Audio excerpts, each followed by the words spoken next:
Okay, so I'm here with Rasmus at the IHRSA European Convention in Dublin. So Rasmus, what we're going to do is I'm going to ask you for a number between 1 and 50.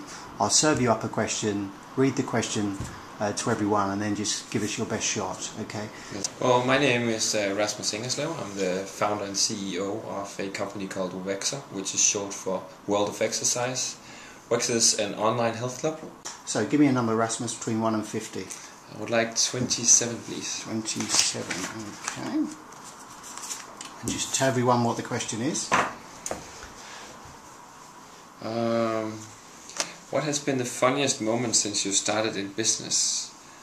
I think I remember one, whether it was the funniest or happiest, I can't recall, but I once invented a PR campaign called Your Weight, Worth and Goal. You got a weight discount, and from idea to execution, I wrote up myself the script for the video ad that the TV ad that we were doing. This was in Denmark, wasn't it? This was done in Denmark in January of 2006. Okay. Well, first time 2007, January 2007. Yeah.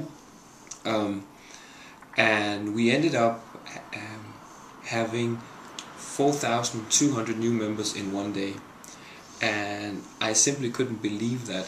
I've never seen or heard about anybody having done a commercial that with that number of new members. And actually I heard in a local grocery store that two guys talking to each other, well, you should join tomorrow because they have this this campaign running tomorrow. You go down, you get on a weight scale, and you get a discount according to your weight. And I said we got 4,200 members, and my reaction to that, because I kept checking the numbers, and at the end of the day, we reached our goal halfway into the day and doubled the goal. And I remember grabbing my girlfriend, taking up, and opening a bottle of champagne and dancing in the kitchen. I was just so that was extremely it was funny, I was proud, I was very, very happy, and we ended up giving all of our employees who worked on that day a new pair of Nike shoes, because I knew that they had been running very, very fast, so they probably burned off the sole of their shoes. So we gave them all a pair of new Nikes. Okay. And we repeated the same commercial, and we did 6,400 members in one day the following year, and 10,000 the third year. So it really grew, and it has become a regular part of how to use New Year's resolutions to get new members. So. Thank you. Give me a number. 17. 17. Just read the question. What are the key trends that are presently driving your business? Well, as said, my business is an online health club, so the increase in number of internet users, the bandwidth, the increasing bandwidth, also the fact that more and more people are turning from a stationary computer to a portable laptops. Yeah. The fact that people now have televisions that they can connect to the laptop, meaning that the exercise videos that we provide through the internet can now also be used on the screen.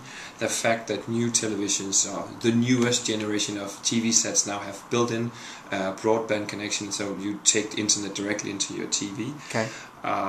Definitely trends that are working positively in regards to our business, but also the fact that we're now in an economic climate where people really consider how they spend every pound, dollar or euro. Yeah. And the fact that what we offer is a freemium model, meaning that most part of what we deliver to our members are free, and only part of it you need to upgrade to a cheap pro membership, what we call our premium membership, which is $4 a month. Yeah. So of course I think that works for us again, that we are in the kind of economic situation that we have currently. Okay, thank you. Shout out number? 11. 11. Always a tough one. Okay, tell us the question. Explain the moment when you decided to set up your business. Well, I was actually still the CEO of Fitness DK, and I was looking into our retention. And I was thinking, I was looking into our retention, and I was looking into the number of the frequency people attended in the club. Yeah. And so my thinking was, we need to get more contact points over every week to make sure that we have stronger connection with our members. So I was thinking, how can we do this? And I thought, well, we do run group exercise classes, so why not just put a webcam in the group exercise studio, yeah. and then people could follow the classes from their own living room. But when I thought more about that, of course, in a typical group exercise class, you maybe move 2 to 4 meters in every direction back and forth, and people wouldn't be able to do that. But it grew very much from that, and also the fact that at that point of time, 2 years ago, social media was really starting to kick off. Yeah. So all of these things combined, it gave me the idea, and it was a huge leap for me to leave the company that I have founded back in 2001, because I had nothing else than an idea, but I strongly believed in the idea, and I tried to use my spare time to start the initial work on the project. But as a CEO of a fast-growing company, there is no such thing as free time. Yeah. So at the end, I decided if this has to get a life of its own, I need to be fully dedicated to the project. So I decided to quit my job and to pursue this new dream of mine, this new venture of mine. Yeah. So okay. I think the decision grew over time. Okay, thank you. Final question. Shout out number. 49. 49. Tell us the question. Where does your drive and ambition for business originate? I think this is that's probably the toughest of questions I've had. I think I've been in elite sports for a lot of years, and tell us what your sport is. My sport was karate. Okay. I competed on the Danish national team and won several both national and international titles. And I think working constantly at being the best at what you do drives me. But in the fitness industry, it's a little bit different, because I'm not only doing something that's good for me. I really like the fact that if I'm successful, if I really get a lot of people physically active on a regular basis, I can help increase the quality of their lives. So in that sense, I think I found the best business possible for me, because idealism and commercialism go very well hand in hand in our business. I believe if you don't have any kind of idealism and engagement and really want to help people through what you're doing, this isn't the right business for you. So I think that's part of my ambition. And what does an elite sports person bring into business then? How similar are those two disciplines? Well, I would say, especially as being the CEO of a bigger company, the willingness to sacrifice to get your results, the dedication to work towards your goal, the ability to rise again when you fail, because you will fail. I would say are strong experiences that I have from my time in elite sports that I've brought with me in the industry, but also an understanding and respect that you have competition, and that there's no reason why not to get along well with your competition, because you can actually learn and you can share experiences.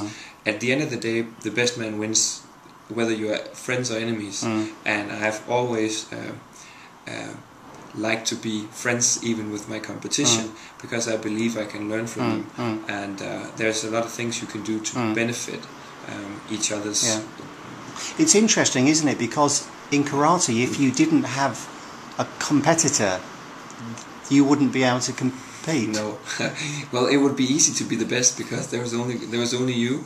And the funny part is, in sports, you actually come to learn that your best performances are when you fight the best people. So again, having strong competition is good. It brings out the best in people, and I think that's also very true in our industry. As it matures, it requires even more talented and hardworking people to become successful. So that's also a similarity. But again, one other thing that I think I've learned is respecting that you need to learn from other people to become successful. And I think, for instance, what IHRSA does brings people together, bring in inspiration both outside of IHRSA, outside of our industry, but also key industry people to talk about their successes, how they perceive the world and the markets that we operate in. Is really, really important to anybody who wants to become successful in our industry. Okay. Thanks very much, Rasmus, the CEO of Wexer. Thank you.